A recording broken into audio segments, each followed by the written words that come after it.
So me and Sam have spoken about a couple of areas of financial planning, when to get advice, what advice should look like, how much you should pay. I just want to really finish with a recap and some points that you might want to ask your financial advisor next time you go to see them, or the next time you seek independent financial advice. What are the questions that you should be asking? So if we start with the first one, which is sort of the main point really, is are they regulated? So the best way you can check that is by going to the FCA register. So as we said before, the FCA is the Financial Conduct Authority. They're the independent watchdog for us and banking and lots of other areas of financial services. So make sure that the firm that you're dealing with is regulated.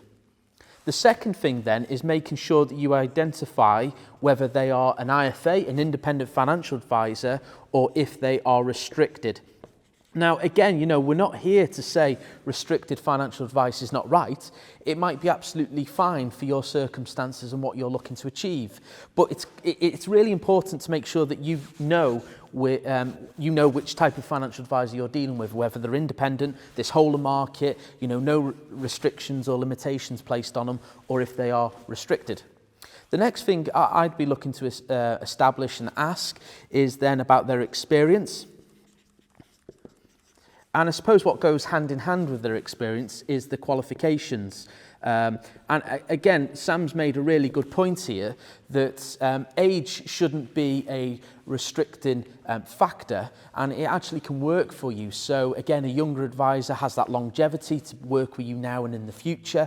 And they might be able to keep pace of change a bit better, and they might be able to do qualifications and also have the appetite to do more qualifications as well, which I think is really important. Because again, advisors in their 50s, 60s, they might not have the same appetite to keep educating and keep getting qualified later on. Then you want to be looking at the costs and charges.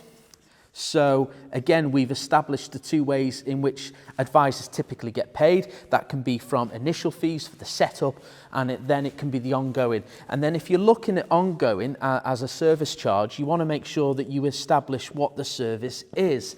And so there, it's really important to make sure that if you're paying for a yearly review, that you get a yearly review, because otherwise you're paying for charges and you're not getting the service. And then lastly, I suppose it's more of an emotional thing, which is what sort of feeling do you get with that financial advisor? Are you comfortable? Do you trust that person? Do you like the business? Do they interact on social media? That can be useful if you spend a lot of time on social media and you want to keep track of your financial advisor. You want them on there. But it's all about horses for courses. That might not interest you. Instead, you might want a financial advisor that's based in a city centre, because that's convenient for you when you're working. So it's that overall feeling, and it's that overall sort of impression when you go into that financial advisor office, what type of feeling you leave with, basically. So yeah, look if they're regulated. Are they IFA? Are they restricted? Look at the experience, the qualifications, the cost, the charges, what level of service you're going to get, and what overall feeling you get with working with that financial advisor. And to stress, you can move your financial advisor whenever you want. So if they're not offering you value for money, vote with your feet. I think that's really important.